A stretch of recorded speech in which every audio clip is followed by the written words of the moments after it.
and we are very excited that he is part of our community. Christof Spieler is the Director of Transportation for the City of Madison, whose responsibilities include traffic engineering, parking, transit, and transportation planning.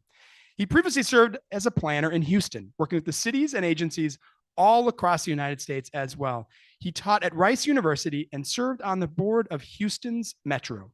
His book, Trains, Buses, People, was published in 2018 and in 2021 by Island Press. And his new book, Transportation and the Shape of Cities, is coming this year in 2026. He lives on the Isthmus and typically commutes by BRT and by bike. This morning, Christof is here to give us an update on all things transportation in the city of Madison and some of the major transportation projects happening in our city and here in downtown.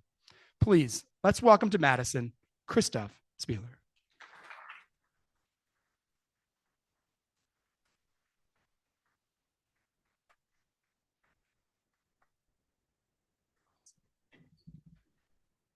Excellent. I am very happy to be here and talk to all of you. It's been a remarkable 6 months so far. Everyone's been asking me how I feel about winter, and so far the answer is actually I like winter.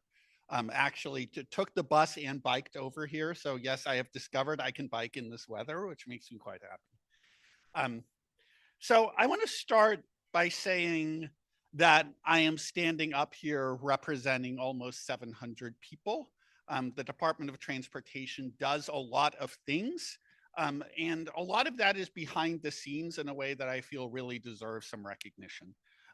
We have the people, for example, who keep all of our traffic signals working, and some incredibly smart people thinking through how we can make all these intersections work better every day. We're good enough that the surrounding cities hire us to do their traffic signals as well. We have some amazing planning and outreach and engineering people out there in the community figuring out how to make the city better. We have the dispatchers at Metro keeping the buses on the road every day and figuring out what's going on there. We have some really talented mechanics at Ingersoll and at Hanson maintaining those buses. And now we've got electrics, we've got diesels, we got hybrids. They have to know all of them. We've got parking enforcement officers who I feel like never get enough credit. Because you guys know them because they might give you a parking ticket. Instead, I want you, if you are driving down the street, if you're biking down the street, if you're on a bus, thank the parking enforcement officer for the fact that there's nobody in your way, because they're keeping those streets moving every day.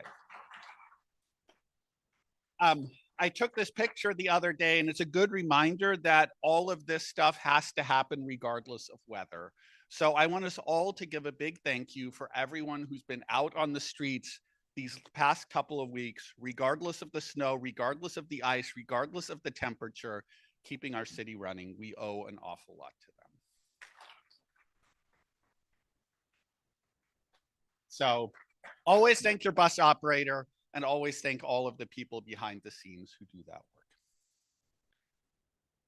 So it's been kind of an adjustment for me coming from Houston, Texas, which is a very different place, not just in terms of weather, but in terms of transportation. If you think you've seen traffic congestion, you have not seen traffic congestion. If you think you've seen a wide freeway, you have not seen a wide freeway. And I had the chance to work in a lot of places. I had the chance to do a lot of cool projects in Houston. And for me, all of this work, what we do in transportation, comes back to one fundamental thing. The purpose of cities is to bring people together. What cities do is they put lots of people in the same place. And what happens when a lot of people end up in the same place? First of all, they start doing business with each other. And that's what creates an economy. They start talking to each other, and that's what creates ideas. They do creative stuff together, and that's what creates culture. Cities are what creates what we love about humanity. And it is the basic act of allowing a lot of people to be in one place that allows that. And when we say that, we tend to think of cities as a collection of buildings, which is obviously correct since all of those people need buildings. But those buildings are not going to work unless people can get to them. So instead, we also need to look at those transportation networks that allow the city to exist. The city of Madison is what it is because of the transportation networks we have had over the years, going all the way back to things like that electric streetcar on Capitol Square right there. And I think it's really important that we understand what transportation really does. A lot of people will talk about mobility, but I think that's actually the wrong way to think about transportation, since very rarely are we thinking to ourselves, I would like to move. What we're thinking to ourselves is, I would like to get somewhere. And the measure of transportation is, where can it get you? This is fundamentally what we are doing. Imagine this is you. And the question you are facing every day is, what can I get to? Where can I take a job that I can get to in a reasonable period of time? Where can I take classes and educate myself? Where can I go shopping? Where can I meet my friends? What plays can I see tonight? All of that is a question of access. And what transportation does is it provides a zone of access. Historically, people are willing to commute about 30 minutes. So every one of us, regardless of where we are, have that zone around us of, this is where I can get to in 30 minutes. And that zone defines the choices we have in our lives, defines the options we have. And there are two ways to increase access. Madison, we're working on both of them. The first thing we can do is move faster. So if we can speed up how fast that bus goes, that zone of access just got bigger. The stuff you can do within 30 minutes just got more. Or we can get more dense. The more stuff we put within that zone, the more access you will have. So every time I see a crane on the skyline, every time I see a new building going up, that's a transportation project. Because everybody who lives in that building will have access to all of this stuff. Every new job we're putting in a building is a job that people have access to. And one of the things I love here at the city is the amount of collaboration we have between our planning team and our transportation team, because all of this goes together. We are actually in the same business. But the limitation on all of this is that transportation comes with geometry. The trend over time in human history is that we have gotten faster and faster. We used to have to plan cities around walking. When this city was first built, the way you got around was walking. It wasn't riding a horse or horse-drawn carriages. Most people couldn't afford that. The way you got around was walking. And then we got streetcars, and then we got cars, and we've gotten faster and faster over time. And you would think that would increase access, but the challenge is, every time we get faster, we take up more space. So if I am designing a city for pedestrians, I can fit an intersection in about 20 by 20 feet, and that will be a highly functional intersection that will allow pedestrians to operate at maximum speeds and handle really high volumes. If I'm designing a city for 60-mile-per-hour cars, that becomes a 3,000 foot by 3,000 foot highway interchange. The amount of space it takes gets much bigger. And you have seen that evolution over time in cities, that cities which were designed for walking had streets that were maybe 20 feet wide. When we invented electric streetcars, we need to make streets about 80 feet wide in order to fit that in. A freeway, 250 feet wide. That's a very different implication for cities. And therefore, as transportation has evolved, you've seen cities evolve with it. This is the famous Noli map of medieval Rome, and you can see these really narrow streets. Here's Victorian London, and you can see the wider streets that have to be added in for the streetcars. Here's Houston today. If you look at a modern city, you often end up with places where something like half the area is taken up by cars, not just the street, but the parking spaces for those cars. The buildings get pulled further apart, and the whole experience of being in a city gets a lot different. And this is the challenge. If we just see this as an engineering question of how do we make more space, we can actually undo what makes our cities great. What we are doing with transportation is we are deciding how to use two very limited resources. One of them is space, and the other one is money. And we never have enough space, and we never have enough money. But I actually find that the hardest problems we are solving are often space. Over 150 years ago, the isthmus was surveyed and laid out into lots and into those streets. And some of the most enduring things we create as human beings are property lines. And that survey set the space we have to work with. And ever since, the problem we have is space allocation within that street right of way. You give me a wish list for any street, those wishes are going to add up to more than we have room for. And what we have to do is work together to figure out how we use that space. We are the city we are today because of choices our predecessors made. If I go back, for example, I think one of the most impactful decisions ever made in Madison in terms of transportation is what we didn't do. This is the 1955 freeway plan for Madison. You are seeing 3 freeways going down the isthmus. One on the waterfront of Lake Monona, one down East Washington, and one down Johnson. This is that Johnson freeway. Imagine Johnson Street today. Imagine every house on both sides of the street gone. Imagine a giant trench there, and imagine cars running down the middle of that area. Imagine, instead of the Overture Center, a highway interchange. And you know that if we had done this, the next step would have been to widen this further. Instead, we only built this, and I would say Madison is what it is today because of this, because of what we decided not to build.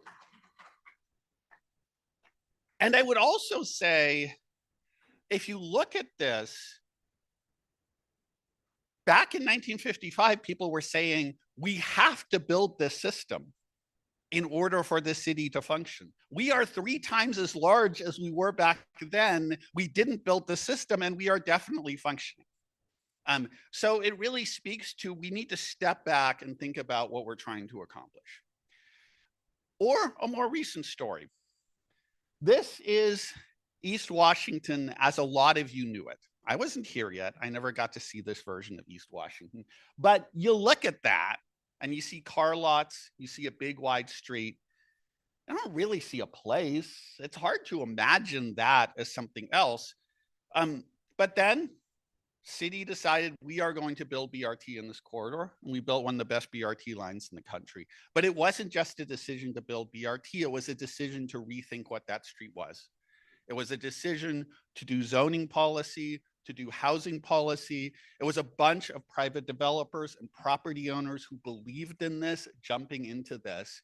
And this is where I live now. And it's a great place. And it's a great place that's only there because people 10 years ago, 20 years ago, had a vision for what this place could be.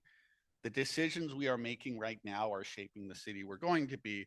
And if you look at today where development is happening, Madison, a bunch of our development is happening along that BRT line. It's that interchange of transportation and land use. So the decisions we make right now determine what kind of city we are going to be. And that means I think we have to ask a question which isn't actually a transportation question. We have to ask ourselves, what makes Madison special? Because every transportation decision we make should be about making Madison be the city we want to be. And I think one mistake I see cities making a lot, I've worked with a lot of cities, one of the mistakes I see cities making a lot is wanting to be someplace else. Like, we'd like to be more like Portland. We'd like to be more like, no, nobody ever said we'd like to be more like Houston, but you get the idea. And I think that's wrong. I actually don't think we should be like someplace else. I think we should be more of what we are. And that means thinking about this. And I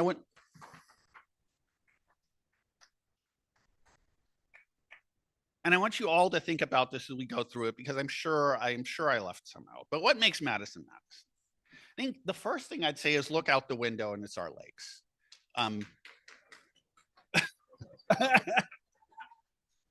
They are such a part of everyday life here and such a presence. The fact that on my commute every day, I can look out across Lake Monona and see the different moods of the lake every day. Like, lake life is a thing. And it defines the city in a very real way. There is no other downtown that is in the kind of setting we have. I'll also say it's influenced us in other ways. I think sort of the energy of downtown is partially because it is constrained by lakes. People keep saying to me, like, isn't the isthmus your biggest challenge? I actually think it's our biggest opportunity. There's a different world in which you look out the window and you see a bunch of parking lots sprawling out to nothingness out that way. Instead, you see a lake, you see a hard boundary which has encouraged us to concentrate and made the city more active, more walkable, more livable. We also have a larger landscape around us. The driftless region is extraordinary. And we want to, the fact that it is so easy to go to a place like Pheasant Branch, it's so easy to go to Blue Mountain, experience this world around us is one of our great assets. And of course, the seasons. Fall here is spectacular. And then the city itself. Obviously, the presence of state government is part of what makes us us. We were literally designed around it. And the combination of that plus the university is an extraordinary economic engine, an extraordinary cultural engine, and a place that makes us really unique. There's not a lot of places which combine those two as well. And that has also brought a lot of people here. And I think we really need to appreciate that there's a diversity here in Madison you're not going to find in all of Wisconsin that makes this a much better place to live. We also have walkable neighborhoods. I think we take this for granted sometimes, but partially because we didn't build those freeways, because of the decisions we've made. We have some really wonderful places all over the city where you can live in a single family house, but you can walk to neighborhood businesses, where there's apartments mixed in with those houses, where people can live in places where you don't need to get in your car to do absolutely everything in life. And those neighborhoods go along the set of thriving main streets. That's also quite extraordinary. Most cities lost those, but we have these streets like Willie Street, for example, that are full of local businesses where you can still get a lot of the basic things you need in life in your own neighborhood. We should cherish that. That is a really special thing. We have a level of local entrepreneurship that you see every time you go to the farmer's market. We also have homegrown culture. Yes, we get some of the big touring shows, but it's amazing how much art is being made locally, how much performing arts is being made locally. We have a real asset there. And I have never lived in a city that loved its community events as much. Everything we do, every street parade, every farmer's market, I think that's really special. And you might look at these and say, this isn't transportation, but no, it's actually all transportation. We have a giant street use process that enables those. I've got people down at Sales Street who will give you the street barriers to close your street for a neighborhood festival. This is absolutely transportation decisions we are making. This is absolutely policy decisions we are making. And we are making these choices with every single project we do. And that's basically what we do in transportation. If you look around the city, we are doing CIP projects everywhere. And every one of those projects, we have to answer the question of what kind of city do we want to be. We have policies that tell us that. And I will say, one of the things that has impressed me the most here is we actually take policymaking seriously. A lot of other cities would have something like Complete Green Streets, which is a gorgeous looking document, and it would be sitting on everybody's shelf and they would all be ignoring it. Instead, here, when I see us having discussions, everybody involved in the project is referring back to those policies and saying, this is what we believe in and this is what we are trying to do. But obviously, those policies aren't enough because every project has its own tricks. Working on North-South BRT right now, which is a really good route. Every mile of that we have to think through. We've been working through parking on Park Street and figuring out how to, we want BRT lanes. We also want to make sure there's parking for businesses. How can we balance those things? We're looking at the details of how this fits into every neighborhood. We are in the process for federal funding on this. So cross all of our fingers that keeps moving forward. But I'm really excited about North-South BRT. Regent Street, this is where it gets really tricky. Regent Street's a place where the city has changed a lot. What Regent Street looks like now compared to what it looked like 20 years ago, 40 years ago, but it is still the street it was 40 years ago. We haven't rethought how that street worked, even though all the land use around it has changed. And it kind of wants to be everything. This is one of those places where we don't have enough space to do what we need to do. We need to rebuild the street. Like many projects, it's driven by the pipes underneath that need to be redone, which means we have that opportunity to rethink what the street is. And we're deep in the middle of that decision making right now. And these are hard choices as we're prioritizing traffic, parking, bikes, pedestrians. What is the most important? And that's the kind of decision we have to make over and over again. further out, we're looking at Stoughton Road right now, working with WSDOT on this. And I actually think this is one of our biggest opportunities. When I think about big ideas that could change the city, right now, Stoughton Road is designed for people to drive as fast as possible through a place. It isn't a place itself. I think it could be. I think that is actually a part of Madison that could really benefit from having a main street. And I look at this and land use wise, I'm saying maybe there's a future here where those aren't single story warehouses, where we're looking at mixed use development with those local businesses with more places for people to live. But we are never going to get that if we have something that feels like a highway. And incidentally, this is also one of the most dangerous streets in our city. This is what is getting people killed right now. And I think we have a chance to rethink this, and we're working with WSDOT on what that could look like. Also working with WSDOT on the Beltline, which is interesting, as the Beltline was actually built largely through open farm fields, but as the city developed around it, it became a real barrier. A lot of trips on the Beltline are really short trips. People are getting on the highway for 1 or 2 exits simply because the highway is actually a barrier within the city. It's dividing neighborhoods apart from each other. It's making people go the long way around to get between 2 places. And when they do that, they're actually creating the traffic congestion at those few crossing points that exist. The WSDOT Pell study, public comments close at the end of this week. So if you have comments on the Beltline, you still have a chance to put them in. Looked at a lot of things. I looked at widening lanes. We've come to the conclusion we don't think widening lanes fixes any problems here and actually causes a lot of problems.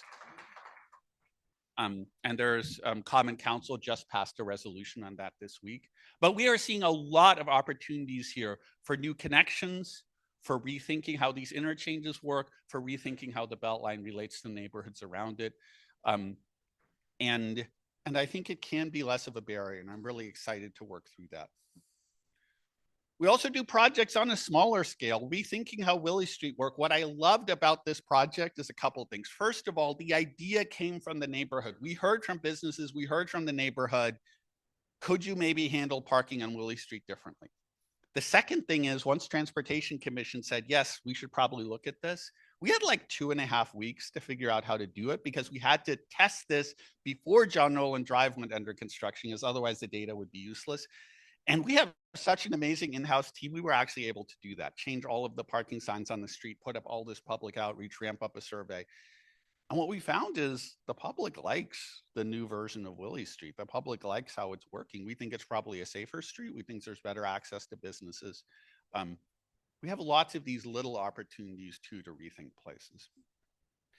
We're talking about Amtrak. We actually think that Chicago to Milwaukee to Madison is one of the best potential Amtrak corridors in the country.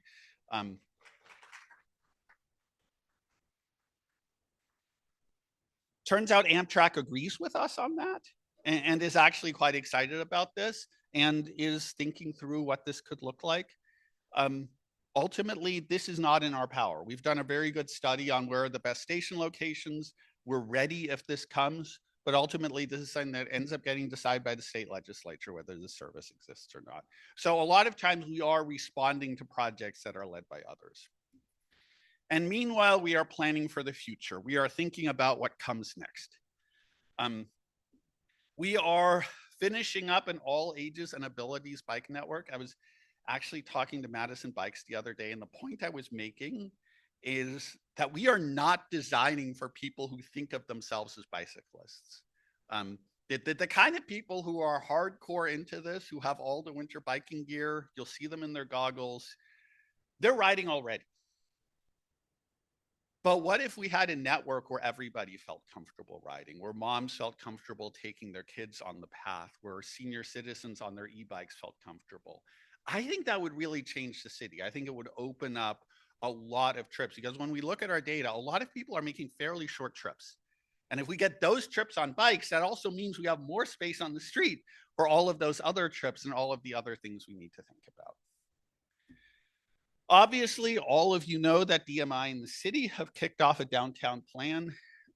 My comment on this over and over again is this is a chance for some really big ideas. Like, what is our next big transformational idea for downtown? I think actually downtown is capable of more change I would say, than any other place in the city. We should take this chance to really think through together what downtown could be. We're also doing something that I'm incredibly excited about, even though it sounds wonky, which is curb management. How do we handle the space along the curb on every block? There are so many competing uses. Is it a traffic lane? Is it a bike lane? Is it a bus stop? Is it parking? Is it deliveries? And I actually think we have not been nearly smart enough on doing that. Like, we've treated parking as this one size fits all thing, but I would argue that a spot where you can park all day, or a spot where you can park for 2 hours, or a spot where you can park for 15 minutes are completely different propositions. And also that I showed you the modal hierarchy earlier. We haven't really thought about how deliveries fit in that. And I think deliveries are one of our biggest challenges right now. And we really need to think through how we accommodate the much increased volume of deliveries we have on pretty much every street in the city, and how we manage the streets. And our goal here is for a street that is easy to understand and a street that functions well every day. Because if we don't provide a room for those deliveries, they're going to happen anyway. They're just going to be sitting in the traffic lane as they make the delivery. So this is led by Stephanie in parking, and it's a really amazing initiative. We're about to get a consultant on board for this, and after that, you'll hear a lot more about this. We've got our Vision Zero team, which is incredibly data-based, actually looking across the city, saying, where's our crash hotspots? And what I love is our ability to do little targeted projects. One of the things the city is great at is not just doing the big projects, but doing the, here's one crosswalk we can fix. Because I think a lot of the path to safety is there. And what's great, we are seeing the results from this work. We are seeing that at a time when streets across the country are getting more dangerous and more people are dying, we're actually finding a way to reduce traffic deaths here in Madison. And that's a huge accomplishment. We're also talking about things like how we do public outreach. I think sometimes we do too much, sometimes we don't do enough, sometimes we don't standardize it enough across projects. And Liz over there is actually leading a project to help us rethink how we do public outreach for everything. Another big priority of mine is wayfinding. We can have all these great things. How easy do we make it for people to get around? If you're a visitor, are we telling you how to use the bus routes? If you're a first-time biker, are we actually leading you to the best bike routes? If you're driving into town for an event, are we pointing you the right way? I think we need a comprehensive wayfinding plan, and that's on the agenda. And all of that will lead to a big picture transportation plan, which really says, what do we need for our entire city? And how do all of these modes work together? Because what I never want to do is plan for one mode at a time.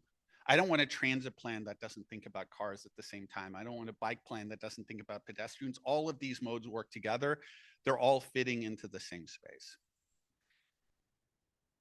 And what I know most of all, we are growing fast. This city will not be the city it is today in 10 years and 20 years and 30 years. And I hope we grow fast in a way that, like I said, makes us more of who we want to be. And I think that's going to require some big ideas. BRT was a big idea. Monona Terrace was a big idea. I think the Lakeway is a big idea, and I love it. And obviously, we go back in time to things like the John Nolan plan, thinking through how our parks work. My question for everybody is, what's our next vision? What's the next big idea we can plan our city around, that we can rally around, that we can get everybody excited about? And even as we keep operating our transportation networks every day, we always need to be thinking about what's out there in the future. And with that, I think we have a little time to answer a couple of questions.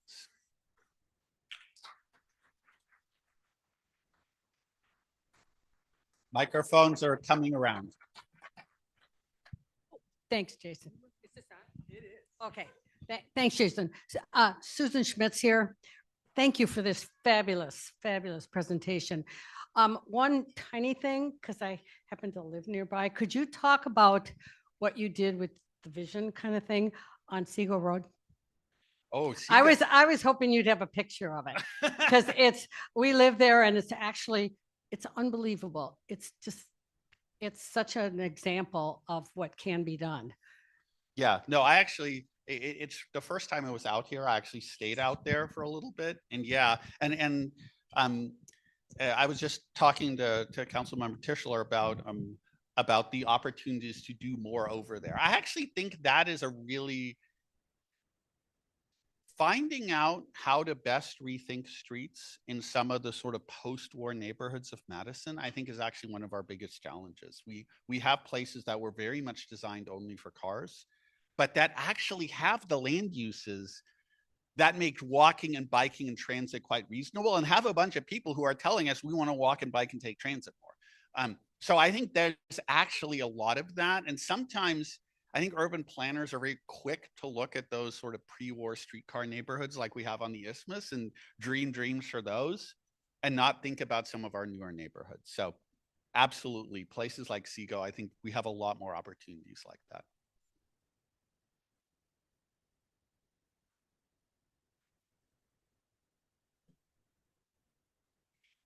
First, thank you for reinvigorating my excitement about all of our incredible assets. After living here for 30 years, I needed your fresh eyes. I wanted to ask, what measurable outcomes are you using to define safe for bicyclists, and how do those impact your policymaking? Okay. So what are we measuring? It's funny, we just actually had a meeting with the Madison data team yesterday where we're talking about these kind of questions. So one thing we are tracking very closely is all the data we have about actual crashes that happen. And we are looking at where those are happening. We are looking at what conditions are causing them. One of our fundamental philosophies in how we do design is we don't really think about user error. It is very tempting when we look at traffic to blame everything on a driver or blame everything on a bicyclist. But I think everybody's behavior on the street is influenced by the design of that street they are on. And one of the best things we ever did in other parts of transportation is, if you look at aviation, what reduced the number of plane crashes in the United States dramatically was the NTSB not accepting pilot error as a reason, instead saying what is the fundamental thing that set up a situation where that person could make that error and lead to that outcome. So that's how we think about safety data. But I think on top of that, we are also thinking about this idea of level of comfort, which what it matters as a bicyclist is actually separation from traffic. Now, if you're on a low volume, low speed street, 20 is plenty neighborhood street, it's a great place to bike. Things actually have a lot of bikeable streets to start with. But then when you hit that major arterial at the edge of the neighborhood, what will make you feel comfortable biking and what will also lead to safety is separation from cars. And so we use a level of comfort metric for bike lanes of what level of comfort is this equals what level of separation from cars. And we basically are setting ourselves minimum standards with the All Ages and Abilities Network. We want to be at least here. The hardest part of that is actually the network thinking. Like when I look at our bike network, we have some really amazing facilities. And then we have those places where you get to that end of that facility and there's a gap between where you are and where you want to go. And some of the biggest gaps we have are actually places like right around the university, which is the places where we have the most bike activity. So we also have to prioritize projects, because if you have a mile-long bike ride, that bike ride is defined by the worst intersection, by the worst block along the way, not by the best one. One more question. Oh, of course.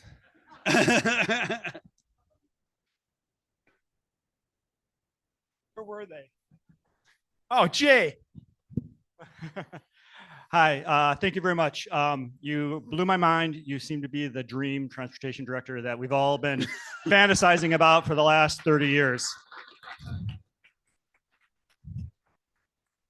So thank you for being here. My question is the integration or the relationship between planning and or land use rather and transportation, because transportation is the fabric, the connective tissue. And what we build is that you're connecting to is just as important. And like we're still building incomplete neighborhoods, and we're still building, these, big buildings with no essential services within walking or biking distance. And we're still building places that's going to be really hard to bring transit to. So can you speak a little bit about how we can improve the integration of our land use and transportation planning? Yes, it's one of my funniest moments is Megan Tuttle, planning director, and I talk a lot, but one of the things we figured out early on was that her employee ID didn't get her into the transportation office. We're in the same building, and she literally couldn't open the door to our suite. We got that fixed, but it's sort of, I will say that's the way I see a lot of places operate, is we really think of land use planning and transportation planning as two things. They are not. And what we are doing right now is on area plans, on every plan we do, we are really bringing those teams together. So I'm seeing a lot of that thinking happening. And we need to, because I can also on the ground see the places where that was not happening. A lot of times when we are facing a transportation problem that we are just completely puzzled on, like we don't know how to fix this, it is actually the result of bad land use planning like 20 years ago. And one of the things I always say to the team is our goal should be not to make any decisions our successors down the road will regret that we made. And I think land use planning is the core of that. So what we are doing at a city level is really bringing all these planning teams together and constantly talking about it. I think that's a huge deal. But I'm also very encouraged to see the advocates out there understand that. I am very encouraged to see neighborhood leaders understand that. I'm very encouraged to see developers understand that. I think we get it now. And the conversations we're happening are much better conversations than they were having 20 or 30 years ago. And I think people 20 or 30 years from now, hopefully will see the results of that. So 100%, land use planning is transportation planning is land use planning. And they're both deciding what kind of city we want to be. And with that, quick question. I just moved to Madison and familiar with other cities. Is there any discussion at all about making an urban core without cars, walkable, et cetera, and trying to plan for the future? Because Madison is a young city. It's not, it seems like it could be planned for a much futuristic city in America. But if it could take advantage of having an urban core that's walkable and without cars, it's probably not a discussion for you, but it's more a planning discussion. I'm just curious if there's any talk of it. It's an all of us discussion, but I would say the fundamental answer to that question of is that discussion happening is that discussion is happening if people are showing up to public meetings on the downtown plan and having that discussion. It is actually up to all of you what discussions we have. And I think at a staff level, we are very open to big ideas. I'm seeing a common council that is very open to big ideas. I'm seeing a transportation commission that is very open to thinking in new ways. And we want to hear from you on what matters to us. So please ask questions like that. And sometimes what I find is that the really cool things we could do are the things everybody thought were impossible, so they didn't even bring them up. And sometimes those big ideas like lead to other ideas, which turn out to be great ideas. So I want that in every discussion. I always want us to be bringing up that thing nobody's thought of before, that thing that seems too radical to even talk about, because I think we'll be a better city if we do that. Christof Spieler, Director of Transportation for the City of Madison.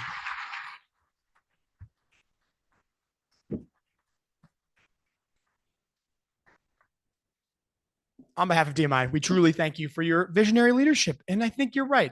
It is a chance to do something big in downtown. We very much appreciate what you're doing.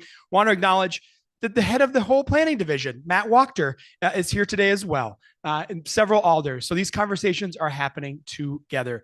Thank you to all of you for joining us for this important discussion as well. Last thank you to our sponsors, Carlson Black, O'Callahan, and Battenberg.